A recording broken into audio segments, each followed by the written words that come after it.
In this episode, I'm going to discuss the stories of Ahmaud Arbery, Breonna Taylor, and George Floyd. Listener discretion is advised, and please take care of yourself. I can try to string together some words to convey what it felt like to live in summer 2020, but I don't know if I can do it justice. COVID-19 had just been announced as a global pandemic, and Americans everywhere were sheltering in place. At SMU, when we left for spring break in March, we thought we'd be home for a week, but in-person classes ceased until August. We finished the semester at home, talking on Zoom. Then, the first video caught fire.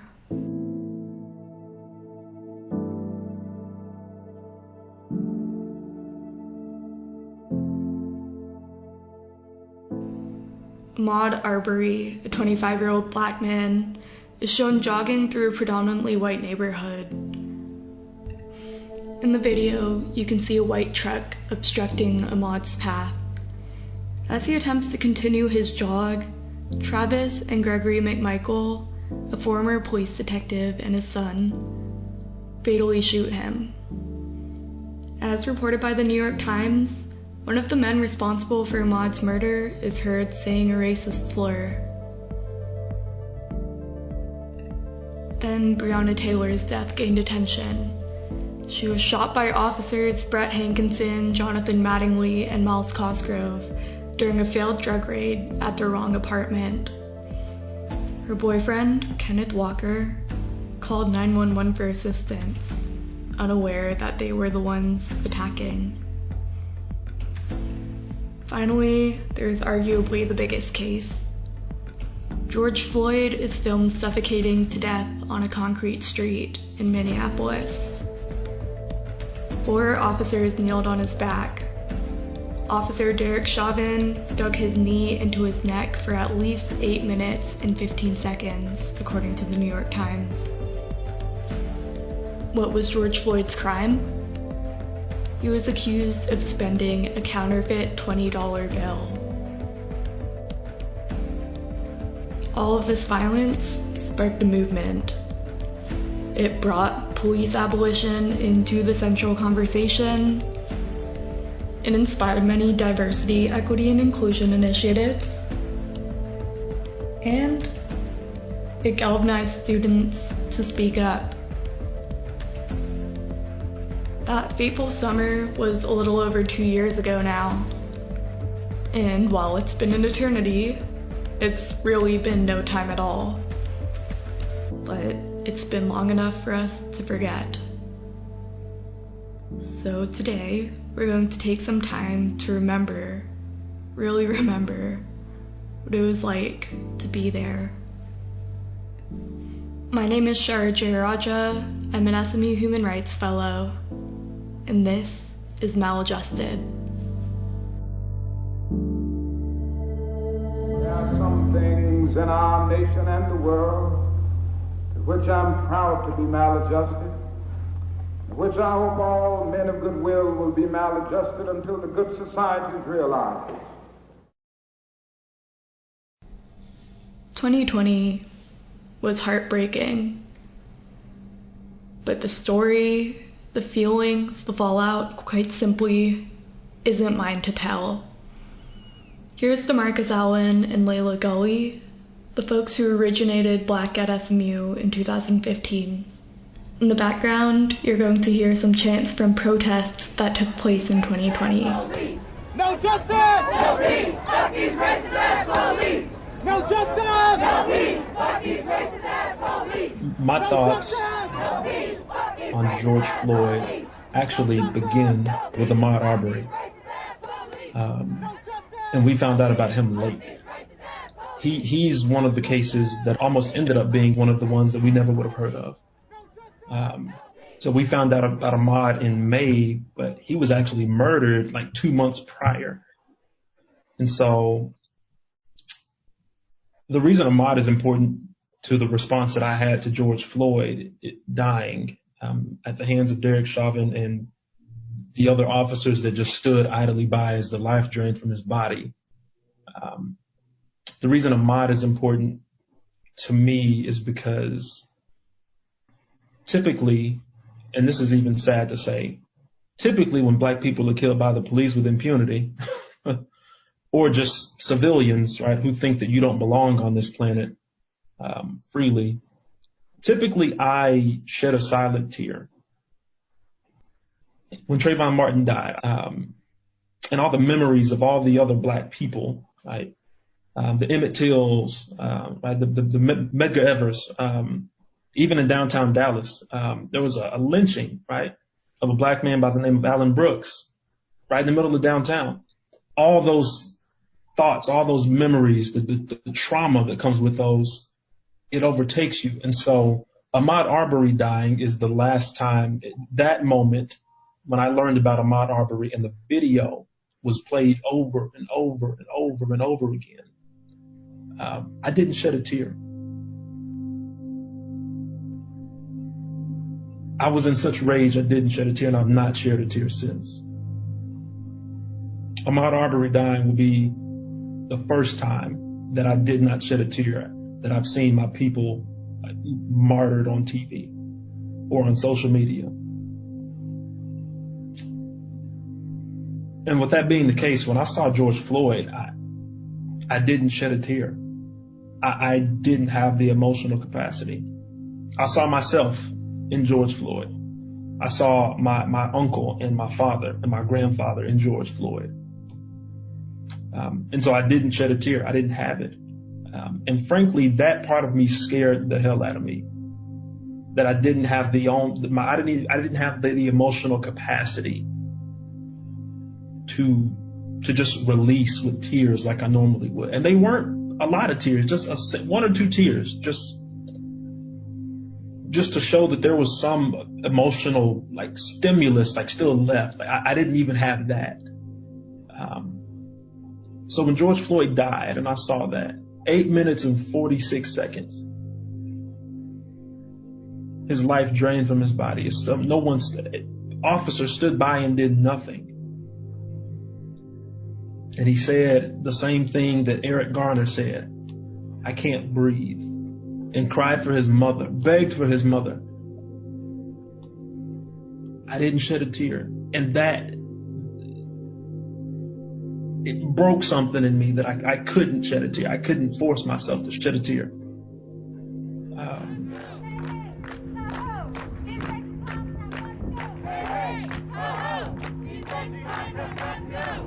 Police brutality is the sixth leading cause of death for black men in this country. We should be embarrassed by that.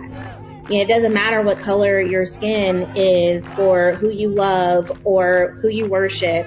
That should be alarming to you. And if it doesn't stir you deep in your soul to know that I could go to sleep tonight like Breonna Taylor and be shot to death in my home, and over 100 days later, one police officer might have been arrested, well, I mean, that's a problem, you know, and you've got to understand that these are all issues that we take with us no matter where we are, whether it's on the college campus or it's on the boulevard or if it's at work. You know, I can't just take my blackness off to make the people around me feel comfortable.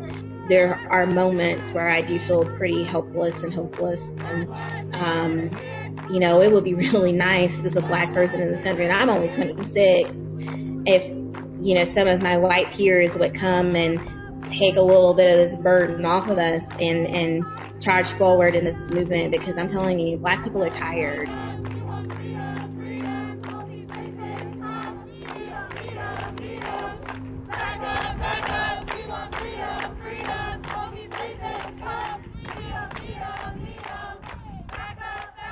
So I think we were all alerted to the death and the murder, as it is, of George Floyd through social media.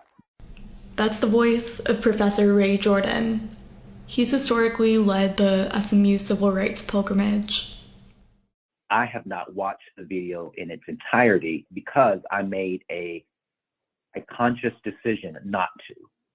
I don't know if most people understand the mental health ramifications particularly for African Americans, when we see these videos over and over and over again. I saw how particularly brutal this image and this video and audio was. I made an intentional decision not to watch it, because it's so incredibly difficult to just shake that off and then go back into the world with your peers and colleagues and the kind of the human family that have differing opinions about differing ideas, particularly around racial justice, and to be able to function like a professional. It's really difficult. I don't think people understand the mental health effects that Black and brown folks have on a pretty regular basis.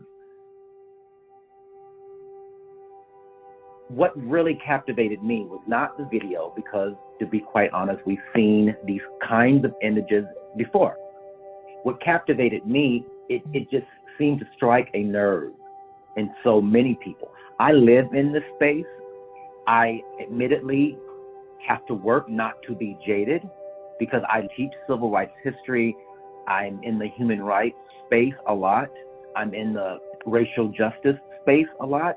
And I think a lot of other people that are in my position or do the kind of work that I do, organizing, activism, education, we're kind of, we stay on a 10. We're always like in the fight. And it's been encouraging and inspiring to see such a wide diversity of the population rise in their social consciousness. And that is what brought me to the streets to protest and to be involved in a number of activities.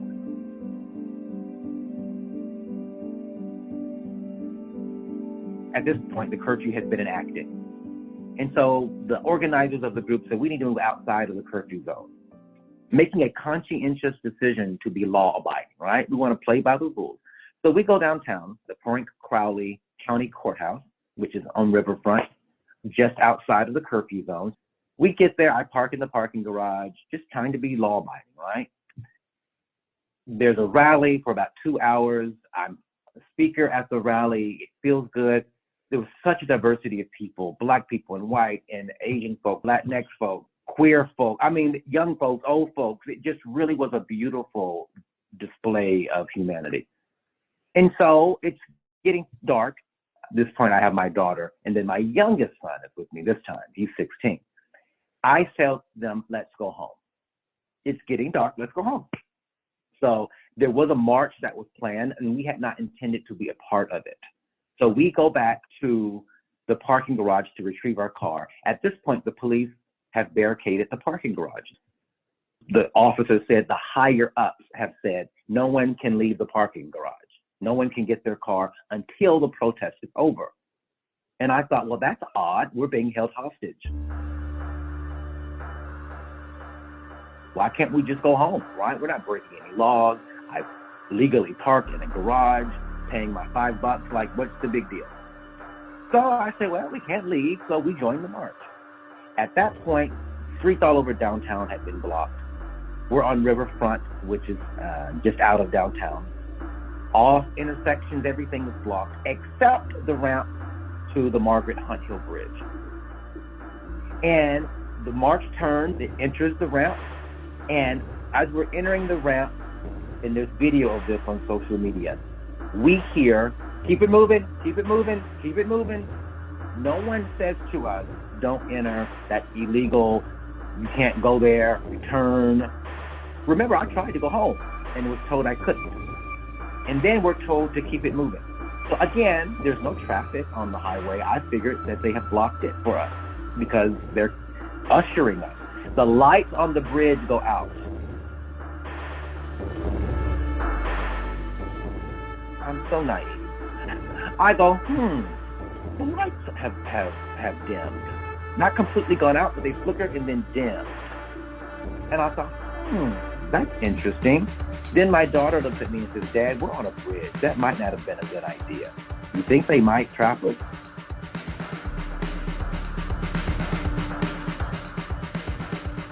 I didn't think anything about it.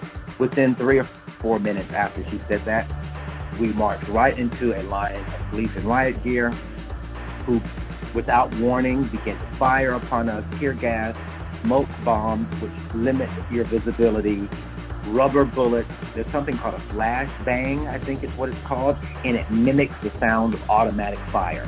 So you're being tear gassed, it's smoke, you can't see, you're on a bridge, for heaven's sake, so there's water to the left and to the right. The flash bang, you think you're being fired upon by automatic weapons, so you're freaking out. We go to retreat and turn back. There's another line of police. They have done, I now know this technique is called kettling, and it's highly controversial.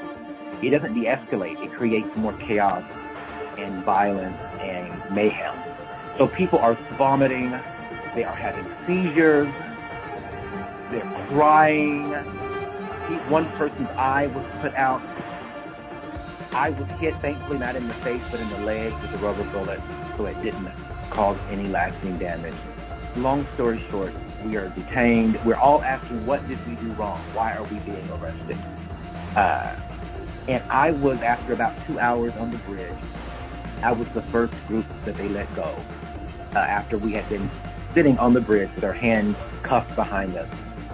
And we were told, because I had a minor, my son was 16, they allowed us to, after taking our information. So I figured I'd get a citation in the mail. And so I left, and what was scary was they didn't let us go back. We had to keep walking in the middle of the night. This was like midnight at this point. And with nowhere to go. They said, well, take an Uber home. Get home as best you can. Thankfully, I had a friend who lives in Trinity Grove, and I called him and went to his apartment, and he called me an Uber to get home. But that was the trauma of that event.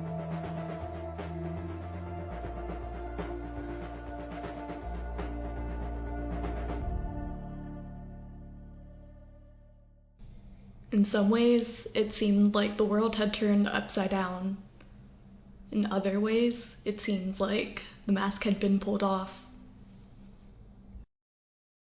Let's bring it back to SMU, specifically in the context of Black at SMU. In case you forgot, the Black at SMU movement started with a hashtag in 2015. Black students tweeted about their experiences with racism at SMU. Black at SMU trended and got enough media attention for SMU to respond. In 2015, the Association of Black Students presented administrators with a list of tangible issues that they wanted SMU to address. And to be sure, Black at SMU in 2015 brought some changes. Most notably, SMU formed the Cultural Intelligence Initiative, also known as CIQ at SMU, to prompt conversation and spark intercultural engagement. Dr. Maria Dixon Hall spearheaded these efforts. My name is Maria Dixon Hall, and I'm the Senior Advisor to the Provost for Cultural Intelligence Initiatives. I'm very excited, after a year of listening and traveling the country to pick up some of the best ideas, we at SMU continue on our journey. At its peak, CIQ at SMU administered diversity trainings on campus, and it also offered a platform for cultural student groups across campus to convene. However, some critiqued CIQ trainings for emphasizing the actions of individuals over the systemic issues that make SMU a comfortable place for the incidents shared to the hashtag Black at SMU. Further, some were concerned that CIQ seemed like a race-neutral response to a Black student movement. Whether they're in South Wales or South Dallas, whether they are in Dubai or Detroit, look for more from us on this issue, because we intend to be leading the rest of the herd. So by 2020, Cultural Intelligence Initiative was still the main administrative effort to combat racism on campus, and the dust had pretty much settled from the 2015 Black at SMU movement. But the murders of George Floyd, Breonna Taylor, and Ahmaud Arbery set the movement in motion again. Then there was a statement by R. Gerald Turner, president of SMU, that kicked students into high gear. The first sentence of his statement read, "This is a painful time for our country again, as we grapple with the virulent and continuing threat of racism, as well as the violence that often mars legitimate mass public protest." He also went on to condemn, quote, those promoting anarchy, unquote, through violent protests.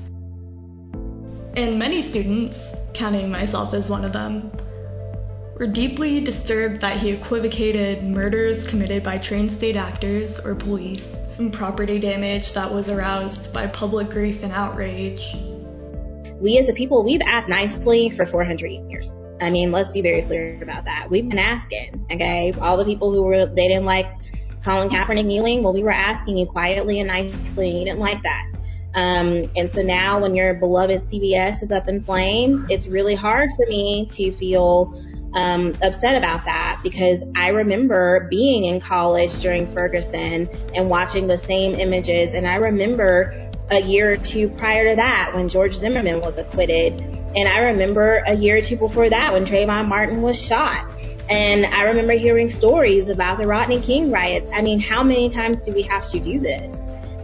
Here's Lexi Quinton, who is the president of the Association of Black Students in 2020. President Turner's first statement was like a fluff piece. He didn't really say anything of value to me as a Black student, and moreover as the president of Association of Black Students. I was disappointed but not surprised. It definitely was just another letdown from the university's efforts, specifically since they cited CIQ.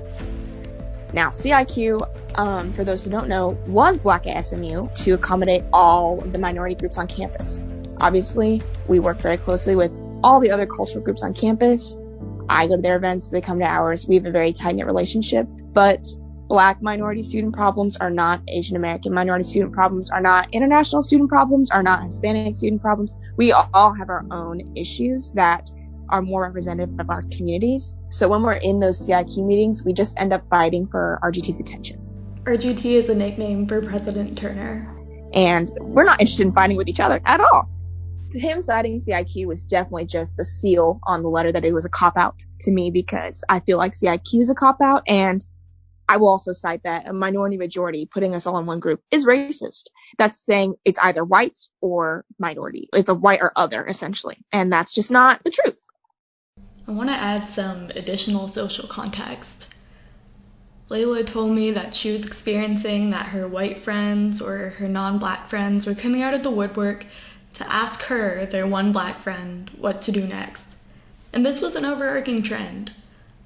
Non-Black people didn't know where to place their guilt, so they texted their friends questions, they expressed their shock about the treatment of Black people in the country, as if the person on the other line was unaware. People posted Black squares on Instagram with captions like, "I will never understand, but I stand." And basically, in characteristic fashion, we made it about ourselves. And yes, while we were showing our asses every day on social media, at least we were kind of paying attention. So this may be sort of needless to say, but hashtag Black at SMU trended in Texas in 2020. This was the second time the hashtag had trended since DeMarcus and Layla helped originate the movement in 2015. And naturally, DeMarcus and Layla were disappointed. There are some things that you hope to only have to do once or see once. Black at SMU was that for me.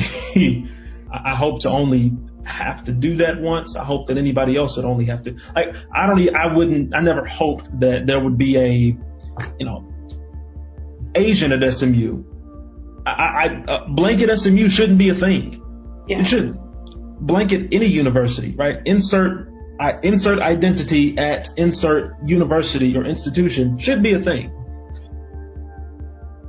When I see that trending again, it honestly upsets me, because what I see is additional work that's being put on Black students to try to make the world around them better and to try to get their communities to accept them for who they are, and then try to get them to go beyond just acceptance to supporting and, having that institutional and systemic structure around them to really be successful. And it's frustrating.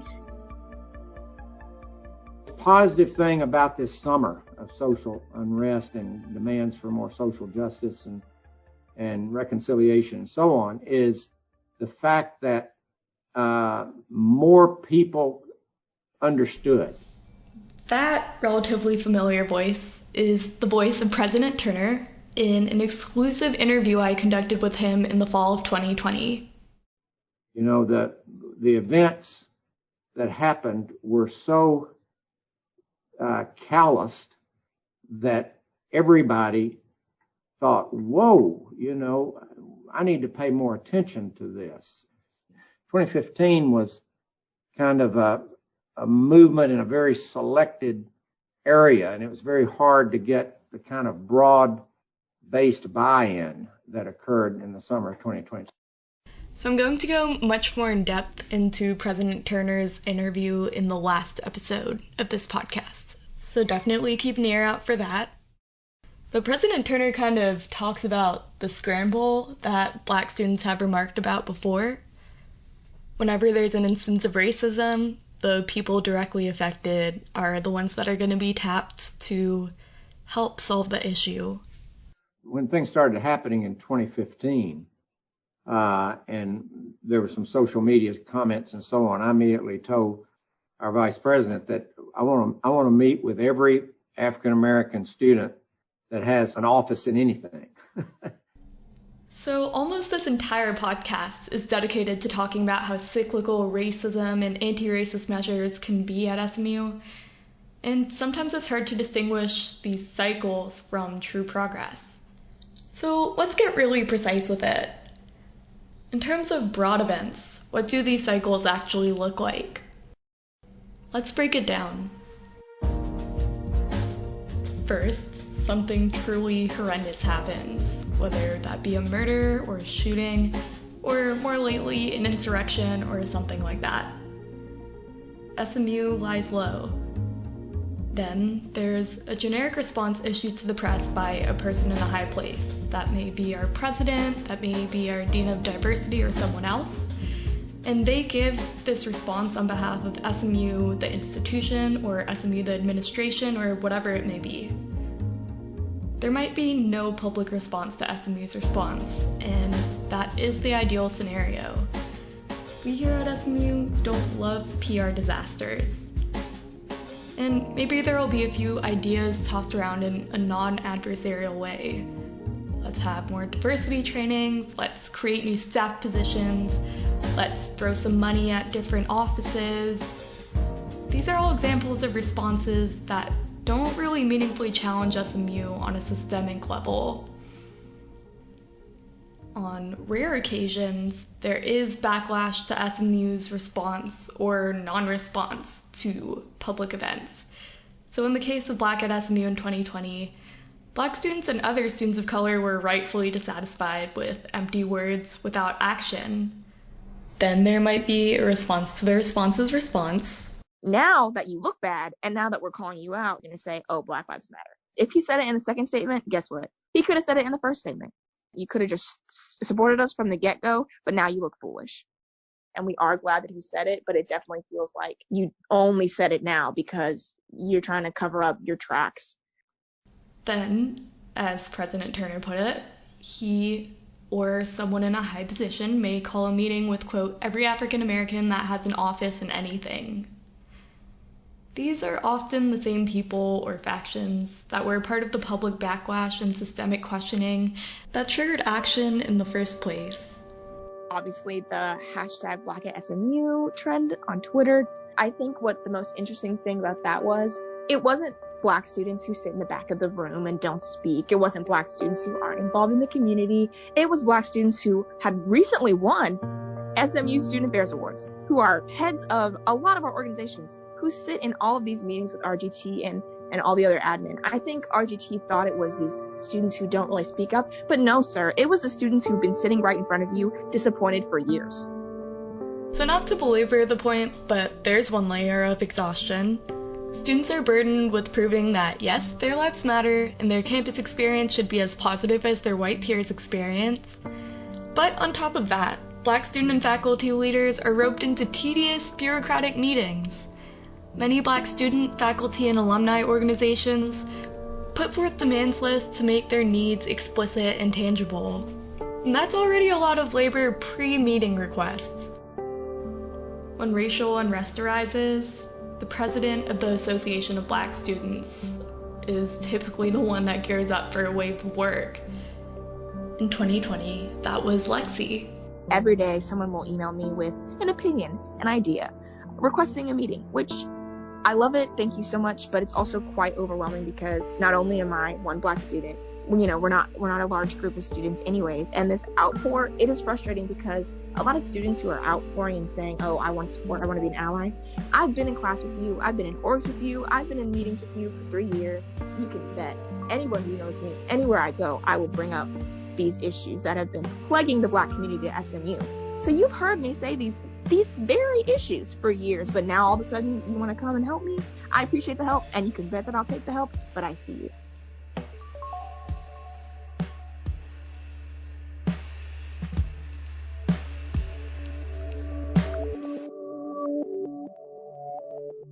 So after 2020, CIQ was kind of in a fuzzy place. SMU didn't necessarily double down on it, but representatives of SMU also sort of referenced it as the crowning jewel of the 2015 Black at SMU movement. CIQ is actually sort of defunct now. It effectively doesn't exist. But President Turner assembled a group called the Black Unity Forum, or BUF for short. And remember the demands list coming from faculty, alumni, and student organizations that I mentioned earlier? All of their lists ended up getting sort of consolidated by Black Unity Forum. And when I talked to Lexi about the progress of BUF, she told me that ended up having a sort of bottlenecking effect. So it kind of became up to these individual Black students with a lot of responsibilities already to speak on behalf of their entire community. And, of course, a lot of Black students sort of got unintentionally disenfranchised in this process. And that effect to me was by no means the fault of Black students or faculty that were on Black Unity Forum, but rather the way that Black Unity Forum was structured in the first place. So now, there's a question of longevity and sustainability. And this is where the final step of SMU crisis prevention comes in. See the turnover of Black student leaders and watch whatever efforts started sort of fade away. And President Turner acknowledges that that is what happened historically, and he hopes for something different to happen this time. They've got to set it up, their role on the Black Unity Forum, because one of the difficulties in working with student-led movement is every 2 years the whole leadership turns over because the juniors and seniors graduate, and so they have got to start with the sophomores and the first years and bring them along so that they are ready for these leadership roles when it becomes their time, because it happens real fast. Those 2 years. And life is short, but college life really is short. And Lexi said that being a student, being an ABS exec member, whatever else may be on their plate, that's kind of enough. And even though Lexi spent a lot of her tenure trying to cultivate young students and teach them about institutional politics, there's a point where this all becomes a little bit too much.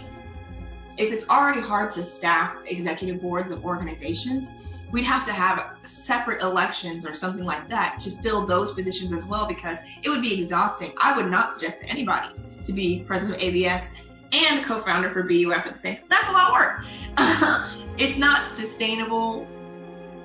Yeah, I mean, it always goes back to, like, they're just asking a lot of their students, and they're going directly for answers and not necessarily treading between asking and hiring people who are able to do this. And, like, every day I am like, someone needs to be paying me. Yeah. Then at the beginning of the summer, and through my 3 years prior, I was like, oh, this is worthy work. It is work I will definitely do. This summer, watching my board and continuously asking my board to do extra stuff during their summer, everyone was thrown back into home situations, and it's not, nobody knows what kind of situation you get thrown back into. So it was not correct of the university to ask us to take on that role without compensating us. And I think that they like to say, well, it's not required. But there's a very, very deep level of duty and responsibility felt by a lot of African Americans across the country, nationally. There's research on that psychologically, that we feel a sense of responsibility to continue to push forward our agendas of equality and justice. So obviously, even if you didn't require us to do it, if we don't, who will?